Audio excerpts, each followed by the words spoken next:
The Lord be with you. I'm Deacon Keith Fournier, and our first reading is from the book of Joshua. Joshua gathered all the tribes of Israel together at Shechem.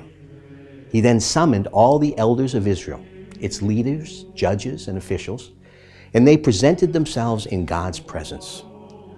Joshua then said to all the people, Yahweh, the God of Israel, says this: From time immemorial, your ancestors, Terah, father of Abraham and Nahor, lived beyond the river and served other gods.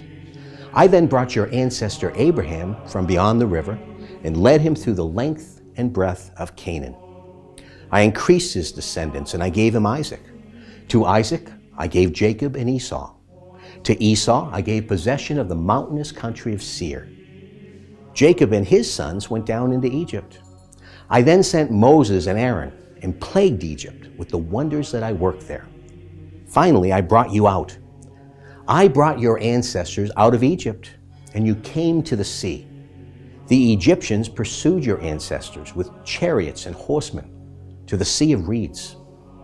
They then called to Yahweh, and he spread a thick fog between you and the Egyptians, and made the sea go back on them and cover them. You saw with your own eyes what I did in Egypt. Then for a long while you lived in the desert.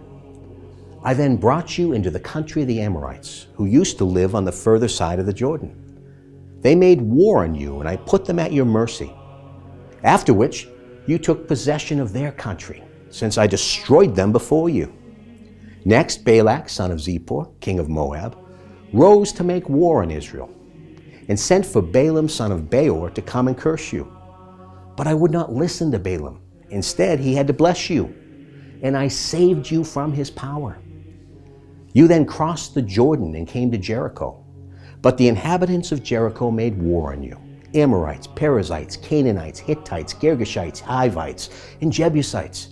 And I put them all at your mercy. I sent hornets ahead of you, which drove out the two Amorite kings before you.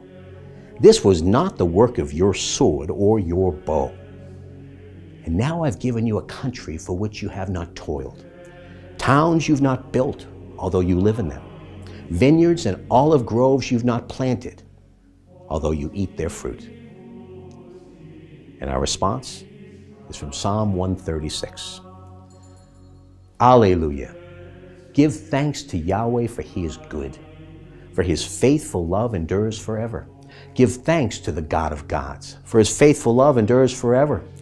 Give thanks to the Lord of lords, for his faithful love endures forever. He led his people through the desert, for his faithful love endures forever.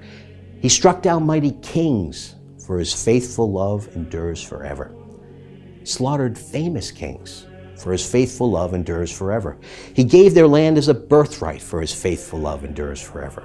A birthright to his servant Israel, for his faithful love endures forever. And he rescued us from our enemies, for his faithful love endures forever.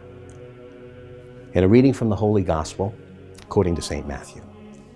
Some Pharisees approached Jesus and put him to the test, and they said this: Is it against the law for a man to divorce his wife on any pretext whatever?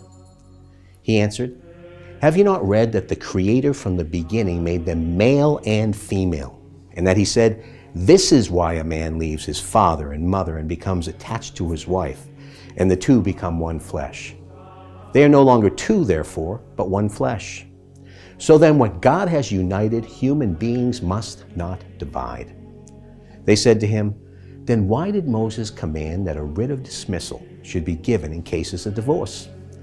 And he said to them, It was because you were so hard-hearted that Moses allowed you to divorce your wives. But it was not like this from the beginning.